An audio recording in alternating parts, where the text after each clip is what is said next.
નમસ્કાર દર્શક મિત્રો, પોલીસ ફોકસ ન્યૂઝ ચેનલમાં આપનું હાર્દિક સ્વાગત છે।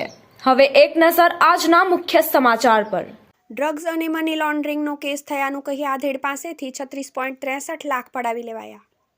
સરકારની ચેતવણી છતાં ગાંધીધામમાં ડિજિટલ અરેસ્ટની ઘટના। અંજારના આધેડ સાથે 36.53 લાખની ઠગાઈના 16 દિવસે ગાંધીધામમાં છેતરપિંડી થયાની બીજી ફરિયાદ। ગાંધીધામના આધેડને અજાણ્યા નંબરથી વિડીયો કોલ કરી પોતાની ઓળખ મુંબઈ પોલીસની આપી આધેડ પર ડ્રગ્સ અને મની લોન્ડરિંગનો કેસ થયો છે કઈ ડરાવી ધમકાવી તેની પાસેથી કુલ 36.65 લાખ રૂપિયા પડાવી લીધા હતા। પોતાની મુંબઈ પોલીસમાં ઇન્સ્પેક્ટર તરીકે ઓળખ આપતા અજાણ્યા ઈસમે ફરિયાદીના વોટ્સએપ નંબર પર મુંબઈ પોલીસ તરફથી ડ્રગ્સ અને મની લોન્ડરિંગનું કેસ થયું હોવાનું કહી એફઆઈઆર મોકલી આધેડ સાથે વોટ્સએપ પર વિડીયો કોલ મારફતે પૂછપરછ કરી તેને ડરાવી અને ધમકાવી તેની પાસેથી પોતે મોકલેલા બેંક ખાતામાં આરટીજીએસ મારફતે રૂપિયા મંગાવી લઈ આધેડ સાથે ઠગાઈ કરી હતી।